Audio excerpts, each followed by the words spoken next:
कभी सोचा है कि मंगल ग्रह यानी कि हमारा रेड प्लैनेट, रोज इस्तेमाल होने वाला शैम्पू और एक ऐसा देश जहां पानी से भी सस्ता पेट्रोल मिलता है, इन सब में आखिर क्या कनेक्शन हो सकता है? सुनने में तो ये किसी पहेली जैसा लगता है ना? पर यकीन कीजिए, आज हम इन्हीं अलग अलग दिखने वाले फैक्ट्स को जोड़ने वाले, कुछ हैरान करने वाले धागों को एक एक करके सुलझाने वाले हैं। तो इस मजेदार सफर को शुरू करने के लिए चलिए पहले दुनिया भर का एक चक्कर लगाते हैं और कुछ वाकई अजीब और दिलचस्प सच्चाइयों को जानते हैं। तैयार हो जाइए। जरा सोचिए कि कोई अपनी गाड़ी की टंकी फुल करवाए और उसका बिल पानी की बोतल से भी कम आए। सुनने में एकदम अजीब लगता है ना? लेकिन दुनिया में एक देश ऐसा है जहां ये बिल्कुल सच है। जी हाँ, वो देश है वेनेजुएला।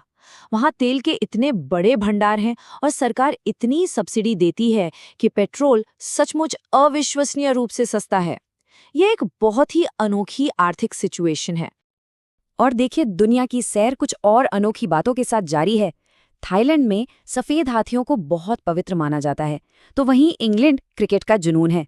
ये फैक्ट्स हमें दिखाते हैं कि हमारी दुनिया में कितनी ज्यादा विविधता है। और वो सदियों पुरानी पहेली कि भाई पहले मुर्गी आई या अंडा, तो सुनिए, साइंस के हिसाब से जवाब है मुर्गी। या अगर और सटीक कहें तो मुर्गी जैसा ही एक जीव जिसके अंडे में एक जेनेटिक बदलाव हुआ और उससे पैदा हुई दुनिया की पहली असली मुर्गी। तो लीजिए, ये बहस भी अब खत्म।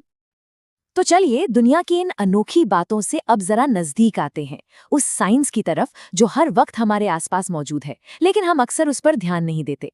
हैरानी होगी जानकर कि हमारी रोजमर्रा की जिंदगी में कितना विज्ञान छिपा है। हम सब ने पार्टियों में गुब्बारों को छत से चिपके हुए देखा है। बड़ा कमाल का नजारा होता है, पर कभी सोचा है कि आखिर उनके अंदर ऐसा क्या है जो उन्हें ऊपर की तरफ खींचता है? इसका बहुत सीधा सा जवाब है हीलियम। ये गैस हवा से भी हल्की होती है और यही उन गुब्बारों को ऊपर उड़ाती है। अच्छा, लेकिन उस गैस का क्या जो हम खाना पकाने के लिए इस्तेमाल करते हैं? वो एक बिल्कुल ही अलग कहानी है। हीलियम के ठीक उलट जो हमारे किचन में गैस होती है, वो ब्यूटेन और प्रोपेन का मिक्सचर है। ये काफी भारी गैसें हैं और इसीलिए ये उड़ती नहीं बल्कि हमारे चूल्हे को जलाने के काम आती हैं। और देखिए, विज्ञान सिर्फ स्पेस के बड़े बड़े रहस्यों जैसे मंगल ग्रह लाल क्यों है के बारे में ही नहीं है। ये हमारी रोजमर्रा की छोटी छोटी चीजों से भी जुड़ा है, जैसे एल्यूमिनियम के बर्तन में गर्म दूध क्यों नहीं पीना चाहिए। ये सब बस अलग अलग लेवल पर केमिस्ट्री का ही तो खेल है। अब चलिए दुनिया के एक खास हिस्से पर जूम इन करते हैं और भारत से जुड़े कुछ अविश्वसनीय तथ्यों को जानते हैं। ये वाकई विविधताओं का देश है और अभी पता चल जाएगा क्यों। और ये रही भारत की अविश्वसनीय विविधता की बस एक छोटी सी झलक। क्या ये बात पता थी कि शैम्पू जो आज पूरी दुनिया में इस्तेमाल होता है, उसका आविष्कार भारत में हुआ था? और बात सिर्फ इनोवेशन की नहीं है, भारत में कुछ सबसे खूबसूरत प्राकृतिक अजूबे भी हैं, जैसे मेघालय की एकदम साफ नदियां। तो बाहरी दुनिया से अब चलिए अपना ध्यान अंदर की ओर लाते हैं और हमारे अपने शरीर और हमारे खाने पीने से जुड़े कुछ दिलचस्प फैक्ट्स को जानते हैं। अच्छा, एक छोटी सी हेल्थ टिप है। अगर कोई बहुत ज्यादा चाय पीता है तो मसूड़ों की समस्या का खतरा हो सकता है, पर घबराने की बात नहीं है। प्रकृति के पास इसका भी समाधान है। आंवला, एक ऐसा सुपरफूड जो बालों के झड़ने से लेकर एक हेल्दी स्माइल तक हर चीज में मदद कर सकता है। और सुपर फूड्स की बात चल ही रही है, तो ये दो साधारण सी चीजें भी बेहतर स्वास्थ्य के लिए अपनी डाइट में शामिल की जा सकती हैं।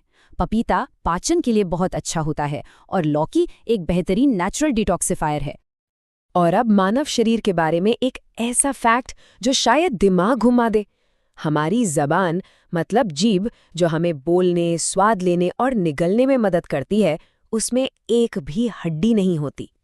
ये कुदरत की इंजीनियरिंग का एक नायाब नमूना है जो बिना किसी सपोर्ट के लगातार काम करती रहती है। आज हमने काफी कुछ जान लिया, ब्रह्मांड के दूर के कोनों से लेकर हमारे अपने शरीर की अंदरूनी कामकाज तक। लेकिन अब एक सवाल जो शायद सोचने पर मजबूर कर दे। बस कुछ ही मिनटों में हमने ज्ञान के 20 अलग अलग हिस्सों को एक्सप्लोर किया है। इससे ये साबित होता है कि दुनिया वाकई में अद्भुत और अप्रत्याशित कनेक्शन से भरी हुई है और सीखने के लिए हमेशा कुछ न कुछ नया होता ही है। तो हम आपको एक आखिरी सवाल के साथ छोड़कर जा रहे हैं, एक ऐसा रहस्य जिसका जवाब हमें भी नहीं मिला। ये इस बात की याद दिलाता है कि हम चाहे कितना भी सीख लें, खोजने के लिए हमेशा और भी बहुत कुछ होता है। तो सवाल पूछते रहिए, खोज करते रहिए, और क्या पता क्या नया मिल जाए।